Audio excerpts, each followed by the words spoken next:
Chers amis, bonjour, ici Paul Emmanuel, chercheur en biologie pour la Science te parle. J'ai envie de vous lire, et ça sera juste une sorte de podcast, une lettre écrite par des chercheurs de la NASA qui date de quelques jours, là, du début de février 2025, et qui s'intitule Space Science is for Everyone, Open Letter, donc ça veut dire la science de l'espace et pour tout le monde, une lettre ouverte. Alors bien sûr, je vous en ai fait la traduction française.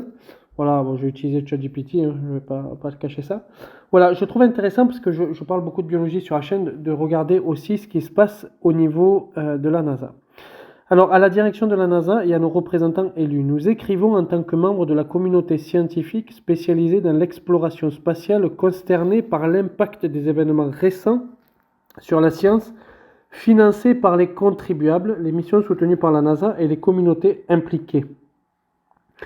Beaucoup d'entre nous ont choisi cette profession animée par le désir de repousser les limites du possible et d'élargir notre compréhension de l'univers, tout en agissant dans l'intérêt public.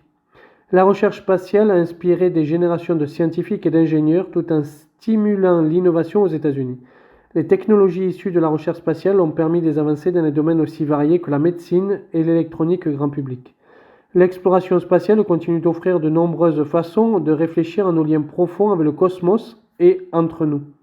Les événements récents et les décisions prises portent directement atteinte à notre capacité à mener à bien le travail auquel nous tenons. Nous souhaitons attirer l'attention sur plusieurs faits qui se sont déroulés ces dernières semaines. Au cours de la semaine du 20 janvier 2025, les contrats de financement ont été suspendus pour plusieurs universités et équipes missionnaires participant au programme Here to Observe H2O de la NASA.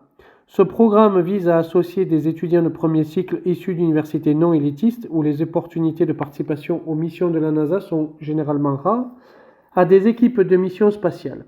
H2O est un succès majeur en augmentant l'intérêt des étudiants pour la science planétaire et en leur faisant découvrir les carrières possibles dans ce domaine. Beaucoup d'entre nous ont découvert leur vocation grâce à des programmes d'étudiants similaires et nous sommes profondément préoccupés par un avenir où les jeunes auront moins d'opportunités d'explorer des carrières en sciences spatiales. L'avenir du programme H2O demeure incertain. Nous sommes également alarmés, là on est au point 2, par les témoignages de collègues directement touchés par l'annulation d'autres programmes particulièrement efficaces qui ont pourtant accompli un travail remarquable en créant des liens entre la NASA et les communautés jusqu'ici éloignées de la recherche spatiale. Presque tous nos travaux en tant que scientifiques spatiaux sont financés par les contribuables américains et nous avons la responsabilité de nous opposer aux mesures qui restreignent la portée de notre travail auprès du public.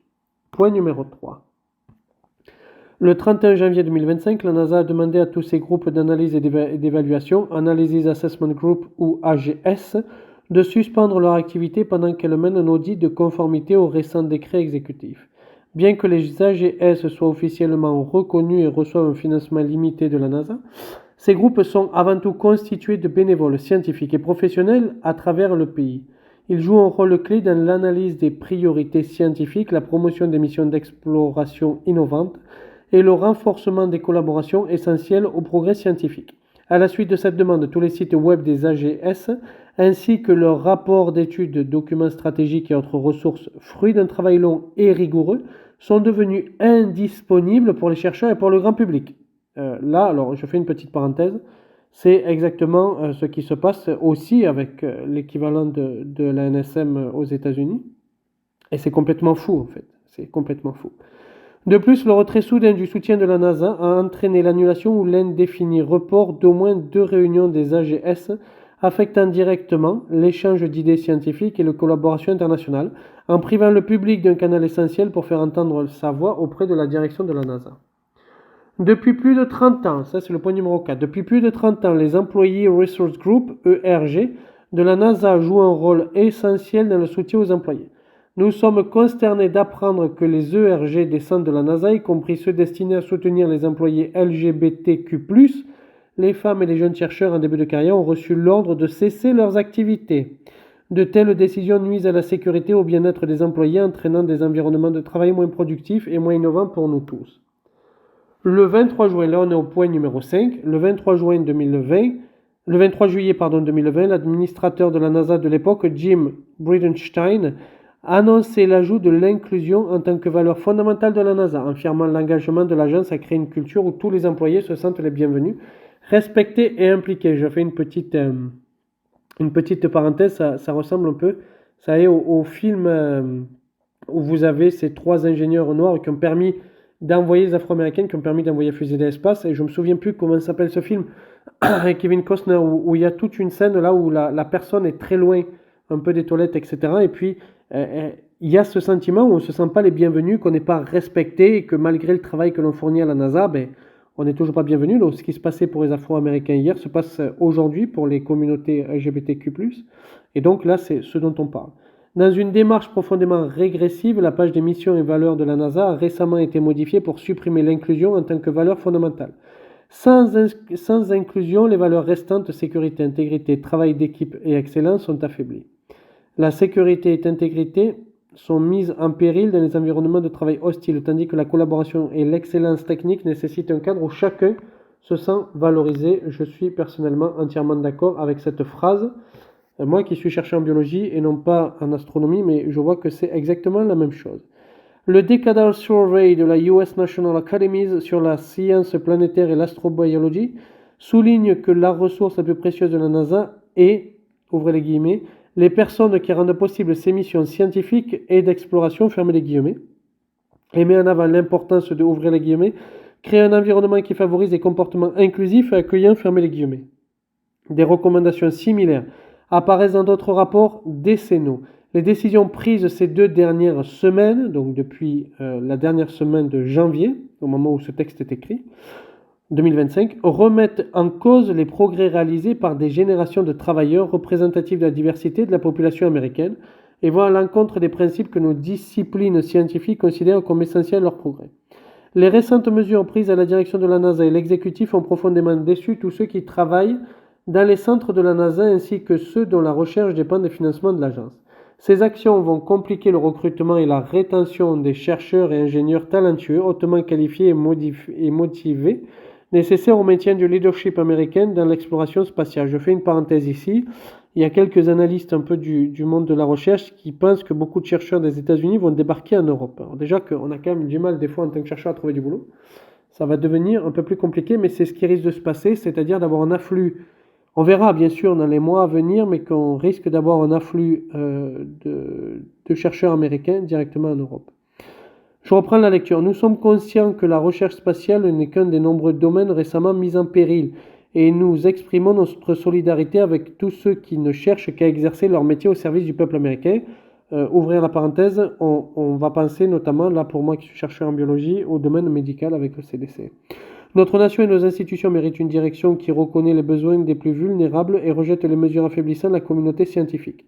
Nous demandons à tous les décideurs de condamner sans équivoque et d'agir pour inverser les attaques récentes contre l'intégrité scientifique, le financement fédéral de la recherche et les initiatives visant à élargir l'accès du public aux sciences. Nous reconnaissons également que, même en période de bouleversement, nous avons tous le pouvoir de défendre nos valeurs, de nous soutenir mutuellement et de défendre le travail en lequel nous croyons. Nous espérons que vous vous joindrez à nous pour plaider en faveur d'un accès élargi à la science financée par les fonds publics, pour permettre aux projets soutenus par la NASA de constituer des équipes solides et diversifiées, et pour bâtir un avenir où le progrès scientifique bénéficiera véritablement à tous. Le peuple américain mérite rien de moins, sincèrement. Et là-dessous, vous avez tous les chercheurs de la NASA qui ont signé. Alors, il y a quelque chose qui se passe bien sûr aux États-Unis, et j'avais fait un peu le rapprochement il y a 2 semaines de ça lorsque je vous parlais de la publication scientifique avec ce qui s'était passé en Russie. N'oubliez pas qu'en Russie, les universités, les présidents d'université avaient été contraints de signer une lettre ouverte. On était en 2023 pour dire qu'ils soutenaient la guerre contre l'Ukraine. Donc ça pose problème en fait ça. Et voilà, alors je ne sais pas si peut-être il ne faudrait pas réfléchir à un autre mode de financement de la recherche. Parce que là on voit avec l'exemple de la Russie américaine et on peut voir dans d'autres pays aussi, mais là on voit surtout avec l'exemple de la Russie américaine, que c'est pas garanti en fait le public. Le financement public n'est pas toujours garanti sur tous les sujets. Alors bien sûr il y a des sujets, on comprend qu'il y a des sujets plus ou moins importants pour le développement de la société, etc. Cela va de soi. Le financement est en grosse partie de la recherche, est en grosse partie politique. Il dépend aussi bien sûr de l'habileté des chercheurs et de la qualité des travaux. On ne va pas donner 1 milliard à Berkane pour qu'il découvre n'importe quoi, on comprend ça. Donc ça n'est pas que politique, contrairement à ce que beaucoup de gens affirment, n'est-ce pas? Ça dépend aussi de l'avancée. Mais cette partie-là politique, voilà, je pense qu'il faudrait réfléchir tous ensemble à d'autres moyens de financer la recherche, comme il faudrait réfléchir à d'autres moyens de promouvoir les résultats de la recherche via la publication scientifique. Voilà, je pense qu'on est à un tournant là, en fait, à ce début du XXIe siècle, et qu'il y a beaucoup de choses à mettre à plat, beaucoup de choses à réfléchir. Je pense que les années à venir, on devrait réfléchir là-dessus. Il va y avoir des choses intéressantes, j'imagine, qui vont sortir. Si en tout cas, on politise pas tout et on fait pas n'importe quoi. C'est un peu mal barré maintenant. Mais voilà, vous me direz, vous, en commentaire, ce que vous en pensez de ce texte-là, de ce qui se passe aux États-Unis. Moi, je suis curieux de vous lire, je répondrai à tous. Je fais un podcast parce que ça sert à rien là, que vous voyez mon visage et qu'on mette une image pour lire un texte. La bande passante d'Internet aussi ne mérite pas ça, Passion écologie. J'ai envoyé, pour la petite nouvelle du livre, j'ai envoyé au tipeur un extrait du livre. Le livre est fini d'être écrit. J'ai envoyé aux tipeurs, donc ils sont une dizaine, qui soutiennent le projet d'ailleurs pour beaucoup depuis le début, en tout cas depuis que je l'ai annoncé, donc depuis 1 an. J'ai envoyé aux tipeurs l'extrait du livre. Bientôt il y aura campagne. Je travaille à fond là-dessus, en plus de mon boulot normal. Hein. Donc j'espère pouvoir la mettre en ligne début mars. Enfin, c'est-à-dire que chaque mois je me dis j'espère le mois prochain. Parce que c'est très long.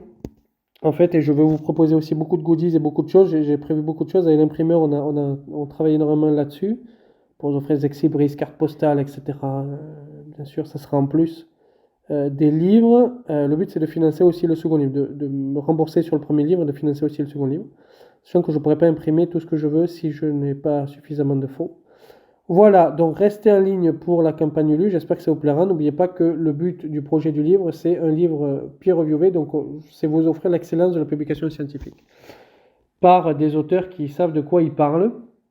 Donc il y a déjà premier livre qui est fini, deuxième livre qui est en partie écrit et 2 autres livres en cours de préparation. Donc on part sur 4 livres dès le début, voilà, mais si la campagne ne marche pas, ben, on partira sur un livre, voire même pas un livre. Je vous remercie de m'avoir écouté, n'oubliez pas de vous abonner, partager, de me dire en commentaire ce que vous en pensez. Bonne journée, au revoir.